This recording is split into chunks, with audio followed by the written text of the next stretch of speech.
కుటుంబం అని ఉన్నప్పుడు అది ఒక వ్యక్తుల సమూహం. భార్య, భర్త, తల్లిదండ్రులు, పిల్లలు, అవునా, అన్నాదమ్ములు, అక్కా చెల్లెళ్ళు, ఒక కుటుంబ వ్యవస్థ. ఈ కుటుంబ వ్యవస్థలో మధ్యలో ఉండాల్సింది దేవుడు. భార్య, భర్త, భర్త భార్యని ప్రేమిస్తాడు, భార్య భర్తకు లోబడుతుంది. ఎప్పుడు జరిగిద్దో తెలుసా? ఇద్దరి మధ్య దేవుడు ఉన్నప్పుడు జరిగిద్ది. ఎప్పుడు జరిగిద్ది? ఇద్దరి మధ్య దేవుడు ఉన్నప్పుడు, దేవుని వాక్యం కలిగి ఉన్నప్పుడు, దేవునికి వాళ్ళు తమ మధ్య స్థానాన్ని ఇచ్చినప్పుడు అది జరిగింది. వారి మధ్య దేవుడు లేడనుకో, వారి మధ్య దేవునికి స్థానం లేదనుకో, ఇక వాళ్ళ జీవితం చెప్పసఖ్యం కాదు. కాబట్టి మన కుటుంబ వ్యవస్థలోకి వచ్చేటప్పటికి తండ్రి పిల్లలకి, తల్లి పిల్లలకి మధ్య కూడా దేవుడే వ్యవస్థ నడపాల్సి ఉంది. అన్నాదమ్ములకి, అక్క చెల్లెలకి మధ్య కూడా దేవుడే కేంద్రమై ఉండాల్సి ఉంది. దేవుడే ప్రధానమై ఉండాల్సి ఉంది. శారా, అబ్రహాము మధ్య దేవుడు ఉన్నాడు. ఓ సందర్భంలో హాగరు శారాని ఇబ్బంది పెట్టినప్పుడు, హాగరు బిడ్డ విషయంలో ఇబ్బంది ఎదుర్కొన్నప్పుడు శారా ఒక మాట అబ్రహాముతో అంటుంది. ఏమన్నా తెలుసా? దేవుడు నీకు నాకు మధ్య న్యాయము తీర్చాలంటది. దేవుణ్ణి బట్టి అబ్రహాము శారాను ప్రేమించాడు. అదే దేవుణ్ణి బట్టి శారా అబ్రహాముకి లోబడింది. మీరు గమనించండి, దాదాపు 65 సంవత్సరాల వయసులో ఐగుప్తు రాజు కళ్ళని ఆకర్షించగలిగేంత సౌందర్యవంతురాలుగా ఉన్న శారా ఖచ్చితంగా అబ్రహాం మీద మిడిసిపడాలి. దాదాపు 89 ఏళ్ల ప్రాయంలో, 85 నుంచి 89 ఏళ్ల ప్రాయంలో ఒక వ్యక్తి ఉంటే ఆమెని మనం బామ్మగారు, మామగారు అని ఇంకా అంతకంటే పెద్ద పిలుపులే పిలుస్తాం. కానీ శారా దాదాపు 85 నుంచి 89 సంవత్సరాల ప్రాయంలో ఉన్నప్పుడు మీరు ఆదికాండం 20 చూస్తే అబీమెలెకు రాజు కళ్ళని ఆమె ఆకర్షించింది. అంటే శారా యొక్క గ్లామర్ లేక శారా యొక్క సౌందర్యం అనేది నాకు తెలిసి ఆమె బ్రతికిన కాలం అంతా కూడా అలానే ఉందేమో అనిపిస్తుంది నాకు. 120 ఏళ్ళు దాదాపుగా ఆమె బ్రతికింది. ఆ బ్రతుకాలం అంతా కూడా అదే అందంలో ఆమె ఉందేమో అనిపిస్తుంది. ఏమి సౌందర్యం అండి అది! రాజులు సహజంగా ఎవరినైనా అంత తేలిగ్గా ఇష్టపడతారా? రాజు కళ్ళతో ఎంతోమంది సౌందర్యవంతురాళ్లను చూసి ఉంటారు, వివాహాలు కూడా చేసుకొని ఉంటారు. కానీ ఫరో కావచ్చు, అబీమెలెకు కావచ్చు, ఇద్దరు రాజులు కూడా తెచ్చి తమ ఇంట్లో పెట్టుకున్నారు. అంటే ఆమె అంత అందంగా ఉంది, అంత గ్లామర్గా ఉంది. ఏమండి, మరి రాజులే ఆమెను అంత ఘనపరిచినప్పుడు సహజంగా భర్తను లక్ష్య పెడతారా? లోక స్త్రీలైతే తమ గ్లామర్ని బట్టి మామూలుగా మిడిసిపడరు. అవునా కాదా? అవునా కాదండి? ఒక్కటే కింద పడి గెలగలదు అనుకోవడం ఒక్కటే తక్కువ అన్నట్టుంటుంది కొంతమంది వ్యవహారం. ఆ సౌందర్యాన్ని బట్టి అంత అతిశయిస్తారు. కానీ అంత సౌందర్యవంతురాలైనప్పటికీ కూడా ఆ సౌందర్యానికి నేను విలువివ్వను. కానీ శారా హృదయ సౌందర్యం చాలా గొప్పది. అది నేనలా దేవుడే అన్నాడు. పేతురు రాసిన మొదటి పత్రిక 3వ అధ్యాయంలో పరిశుద్ధ స్త్రీ అని పిలిచాడు దేవుని ఆత్మ శారాని. ఎందుకో తెలుసా? ఆమె తన కలిగి ఉన్న దాన్ని బట్టి ఏనాడు అతిశయపడలేదు, తన భర్తని చిన్న చూపు చూడలేదు, తృణీకరించలేదు. నాకు తెలిసి అబ్రహాం కూడా సౌందర్యవంతుడై ఉండవచ్చు, కానీ అంతకు మించిన అందగతే శారా. కానీ తన కలిగిన దాన్ని బట్టి ఏనాడు కూడా అతిశయపడలేదు. ఎందుకంటే వారిరువురి మధ్య వారు దేవుణ్ణి కేంద్రంగా చేసుకొని ఉన్నారు. కొంతమంది క్రైస్తవ స్త్రీ పురుషులు విడాకులకు సిద్ధపడతారు. కారణం ఏంటో తెలుసా? వాళ్ళ మధ్య దేవుడు కేంద్రంగా లేడు. వాళ్ళ అహం కేంద్రంగా ఉంది, వాళ్ళ హృదయ గర్వం కేంద్రంగా ఉంది. అవునండి, అందుకే ఆ కుటుంబంలో అసమాధానం ఏర్పడుతుంది. భార్య లోబడటం ఉండదు, భర్త ప్రేమించటము ఉండదు. భర్త అంటాడు, ఆ అమ్మాయి నాకు లోబడితే నేను ఎందుకు ప్రేమించనండి, నేను ఎడ్డమంటే తెడ్డమంటది, మామూలు మనిషి కాదు, నా వల్ల కాదు అమ్మాయితో జీవితం అని వీడంటాడు. ఆయన ప్రేమిస్తే నేను ఎందుకు లోబడినంటది ఏమో. ఏమండి, ఆయన ప్రేమిస్తే నేను ఎందుకు లోబడిన అంటది ఈమె. ఒక మాట చెప్పనా? అసలు ఫస్ట్ ఎవరు ముందు స్పందించాలండి? భర్త ప్రేమించడం మొదట చేయాలా, భార్య లోబడటం మొదట చేయాలా? మీరు చెప్పండి గట్టిగా. భార్య లోబడాలి. ఎందుకనంటే పురుషుడికి స్త్రీకి మధ్య ఒక ముఖ్య వ్యత్యాసం ఉంది. పెద్ద చిన్న ఏంటిది? పెద్ద చిన్న, పురుషుడు మొదట, తర్వాత స్త్రీ సృష్టించబడింది. కాబట్టి పురుషుడు ప్రధానంగా పెద్ద వయసు, స్త్రీ చిన్న వయసు. ఆ లెక్క తీసుకుంటే పెళ్లి చేసేటప్పుడు కూడా మీరు గమనించండి, కనీసం 2 సంవత్సరాలు తక్కువ చూస్తారు. అవునా? అబ్బాయికి 21 సంవత్సరం, అమ్మాయికి 18. అంటే ఇద్దరి మధ్య ఎంత నిడివి ఉంది? కనీసం 3 ఏళ్ళు, కనీసం 2 ఏళ్ళు, 1 సంవత్సరం అయినా సరే తక్కువ. ఎక్కువ అయినటువంటి వ్యక్తిని చేసుకోవడానికి కొంచెం అభ్యంతరం వ్యక్తం చేస్తారు. పెద్దదాన్ని ఎట్లా చేస్తాంరా అనిపిస్తుంది. అవునా కదా? కాబట్టి తక్కువ. ఎందుకంటే పెద్ద చిన్న వ్యత్యాసం ఉంది. ఇప్పుడు మా అన్నయ్య నన్ను ప్రేమించాడా ప్రేమించలేదా అనేది అనవసరం. అన్నయ్య చెప్పిన పని నేను చేయకపోతే నాన్న కొడతాడు నన్ను. ఎందుకో తెలుసా? వాడు నన్ను ప్రేమించట్లేదు అందుకని వాడు చెప్పింది నేను చేయనంటే, ఒరే వెధవాయ్, వాడు నిన్ను ప్రేమించినా ప్రేమించకపోయినా వాడు నీకంటే ముందు పుట్టినవాడు, పెద్దవాడురా. కాబట్టి వాడు చెప్పినప్పుడు నువ్వు లోబడాలి. ఇది నీ ఫస్ట్ బాధ్యత. ఈ రూల్ ప్రకారం రండి, ఒకరు ఆలోచించండి. ఫస్ట్ ఎవరు లోబడాలి? ఫస్ట్ ఎవరు తమ కార్యాన్ని ముందు లైన్లో పెట్టాలి? స్త్రీ. అలా లోబడుట ద్వారా భర్త ప్రేమను ఆకర్షిస్తుంది. ఆమె భర్తను ఆకర్షిస్తుంది. ఆయన ప్రేమ స్వతంత్రించుకోగలిగిద్ది. అందుకే స్త్రీ ఈ విషయంలో కేర్ఫుల్గా ఉండాలి. ఇవి గ్రహించట్లేదు. మధ్య వాక్యం లేదు. కుటుంబాల్లో భార్యాభర్తల మధ్య వాక్య దైవమై ఉన్న క్రీస్తు లేడు. వాళ్ళ అహం వాళ్ళకి కేంద్రంగా ఉంది. ఈ కోపంలో, ఈ అహంకారంలో నేను ఇలాంటి నిర్ణయం తీసుకుంటే, నా భర్త నుండి నేను వేరైపోతే నా పరిస్థితి, నా పిల్లల పరిస్థితి ఏంటని భార్య అనుకోదు. నేను అమ్మాయిని వదిలేస్తే నా బిడ్డల పరిస్థితి ఏంటి? ఓకే, నాకు ఒక భార్య దొరికింది, ఆ అమ్మాయికి ఒక భర్త దొరుకుతాడు. లోకమేం గొడ్డుపోలేదు, చాలామంది ప్రజలు ఉన్నారు. నాకు ఒక భార్య దొరికింది, ఆ అమ్మాయికి ఒక భర్త దొరుకుతాడు, అది సమస్య కాదు. కానీ మేము కన్న పిల్లలకి తల్లిదండ్రులు దొరుకుతారా? దొరుకుతారా? సరే, పిల్లలు వీడి దగ్గరే ఉన్నారు అనుకుందాం, పురుషుడి దగ్గర ఉన్నారు అనుకుందాం. వీనికి భార్య దొరికిద్ది, కానీ ఆ పిల్లలకి అమ్మ రాగలిగిద్దా? అమ్మ కాగలిగిద్దా? ఎంత అన్నా చెప్పు, మనం చెప్పినప్పుడు నీతి మాటలకు తలంచుతారు. కానీ ఎవరో మహాతల్లులు, ఆదర్శమూర్తులు 100లో 1 అన్నట్టుగా తమ పిల్లలు కాకపోయినా సరే ప్రేమగా చూసుకునే తల్లులు అరుదు. ఎక్కువ శాతం మంది వాళ్ళని చాలా ఇబ్బందికి గురి చేస్తారు, రాచి రంపాన పెడతారు. పెంపుడు తల్లి పెంపకం ఎంత దరిద్రంగా ఉంటుందో మనం చెప్పాల్సిన అవసరం లేదు. అవునా? మారు తల్లి అంటారు కదా, ఆ మారు తల్లి ఎప్పుడు మారుతానే ఉంటుంది పిల్లల్ని. అర్థమైందా? ఏం చేస్తుంది మారు తల్లి? ఎందుకో తెలుసా? ఈమె భర్త, ఈమె మధ్యలో వాళ్ళు తన భర్త మొదటి భార్య జ్ఞాపకాలుగా కనపడతారు కనుక వాళ్ళని చూసినప్పుడల్లా తన భర్త మరో స్త్రీతో జీవించిన వాడనే జ్ఞాపకాలు ఈమెను తొలుస్తున్నందున ఆ ప్రకోపం అనేది వాళ్ళ మీద చూపించింది. అర్థమైందని నేను చెప్పింది. అలాగే పురుషుడి సంగతి కూడా తీసుకుందాం. పురుషుడి పరిస్థితి కూడా అంతే. పురుషుడిని వదిలేసింది స్త్రీ.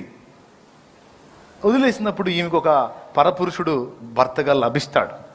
కానీ పిల్లలు ఆమె దగ్గర ఉన్నప్పుడు వాడు ఆ పిల్లల్ని ప్రేమించగలుగుతాడా? ఎక్కడో 100లో 1 ఉంటాడు మహాపురుషుడు. తన బిడ్డలు కాకపోయినా పరబిడ్డలైనా ప్రేమగా చూసేవాడు అరుదుగా దొరుకుతాడు.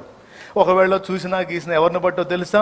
ఆ పిల్లల్ని నేను ప్రేమగా చూస్తే ఈ అమ్మాయి నాకు ప్రేమ పంచుద్ది అనే ఆశతో ఆమె ప్రేమ కోసం వాడు ప్రేమగా చూసే అవకాశం ఎక్కువ శాతం ఉంటుంది.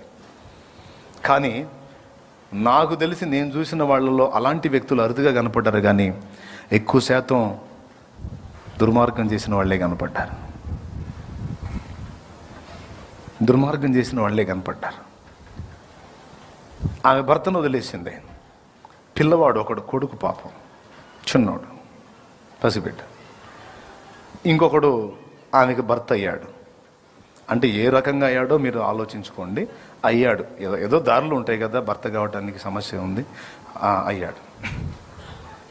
వాడు తాగుబోతూ, సిగరెట్టు, అన్ని వ్యసనాలు ఉన్నాయి.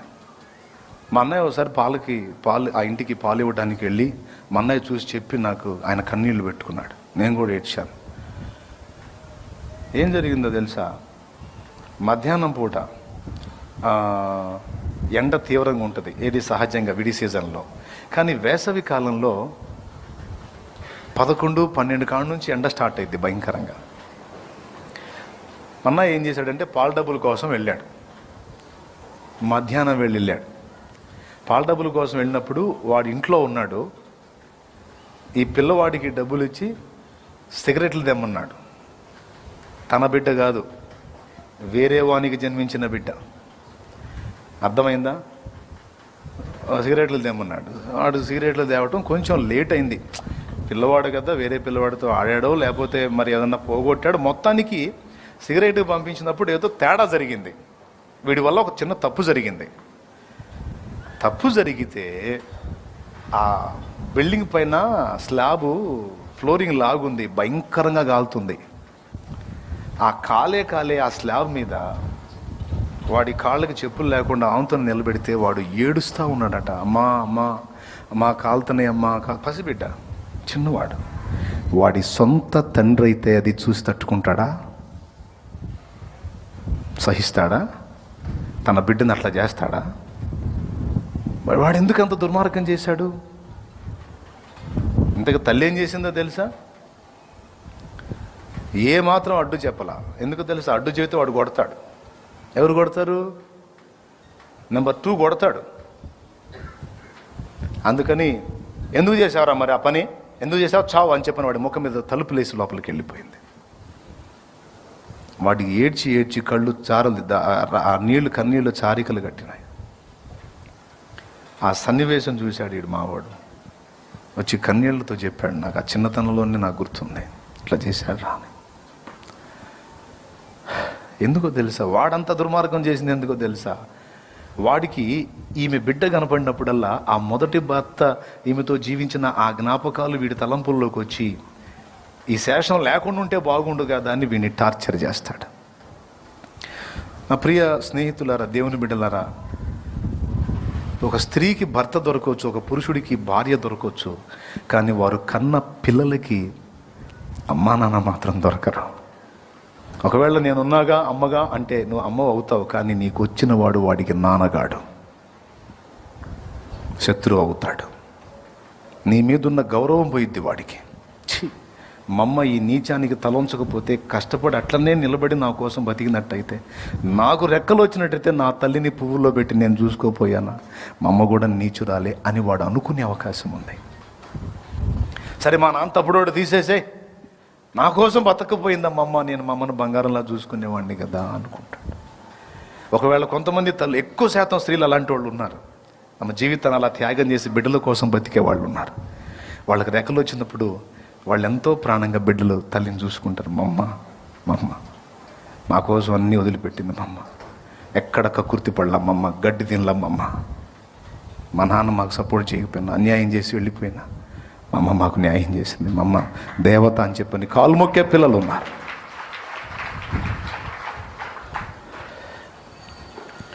ఈరోజు ఇక్కడ కూర్చున్న వాళ్ళలో ఎవరి పరిస్థితులు ఎలా ఉన్నాయో నాకు తెలియదు, కానీ దేవుడు మాట్లాడుతున్నాడు.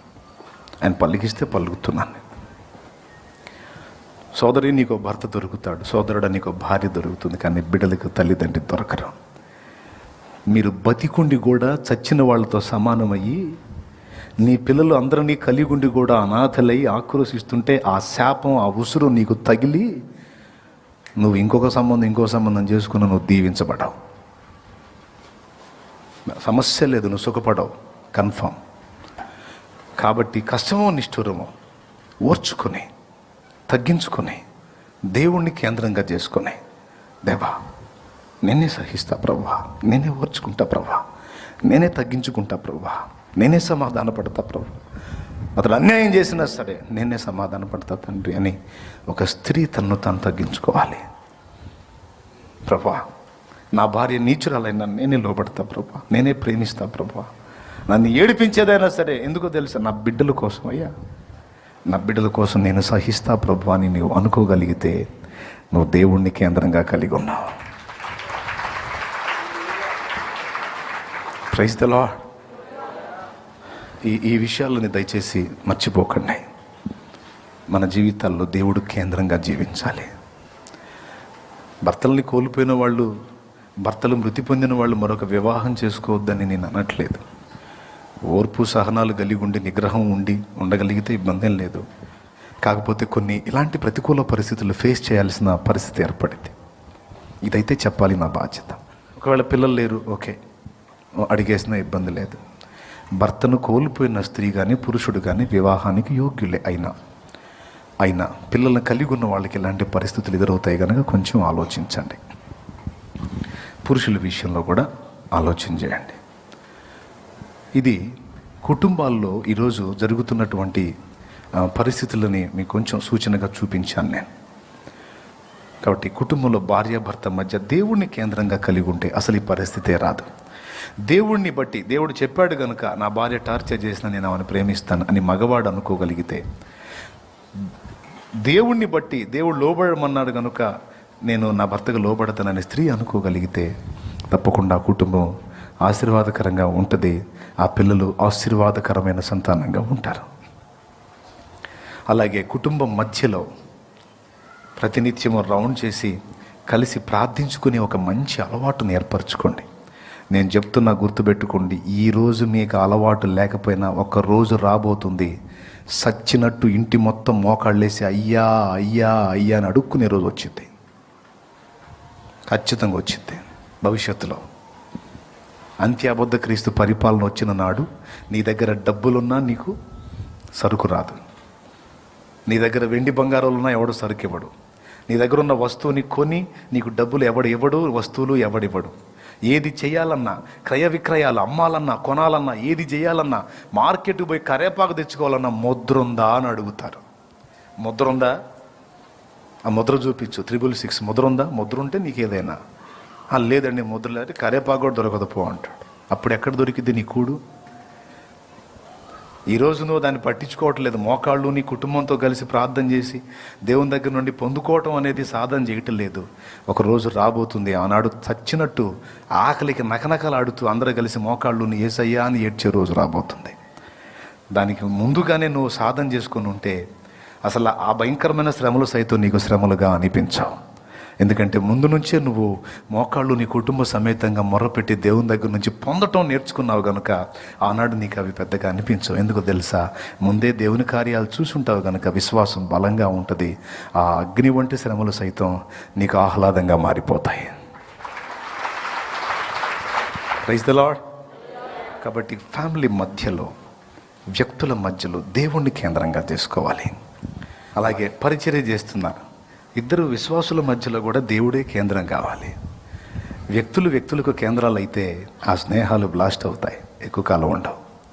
వ్యక్తులకు దేవుడు కేంద్రం అయితే ఇద్దరి స్నేహం నడుస్తుంది. అర్థమైందా? పరిచారకులు కావచ్చు, ఆఖరికి మీకు నాకు మధ్య కూడా దేవుడే కేంద్రం కావాలి. శాలేమన్నా మాకు నువ్వేనన్నా అంటే మొహం పగిలిద్ది, అనాలనిపించింది నాకు, కానీ అనకూడదు కదా, అందుకని అనను. స్తోత్రం. నేను కాదు, చాలామన్నా నీకు మాకు ప్రభువే కేంద్రం. ఎవరు కేంద్రం? ఆయన కేంద్రం, ఆయన ఆధారం. మన గురి, మీ గురి కానీ నా గురి కానీ ఆయనే. కాబట్టి మీకు నాకు మధ్య కూడా ఆయనే ఉండాలి. కుటుంబాల మధ్య ఆయన, సేవకుల మధ్య ఆయనే కేంద్రమై ఉండాలి. ఆయన కేంద్రంగా ఉంటేనే ఒకరినొకరు సహించగలుగుతారు, భరించగలుగుతారు, ఓర్చుకోగలుగుతారు, ప్రేమించగలుగుతారు, క్షమించగలుగుతారు, వారి బాధ్యతలు నెరవేర్చగలుగుతారు. ఆయన కేంద్రంగా లేకపోతే, ఆయన మధ్య లేకపోతే అంతా విచ్ఛిన్నమే.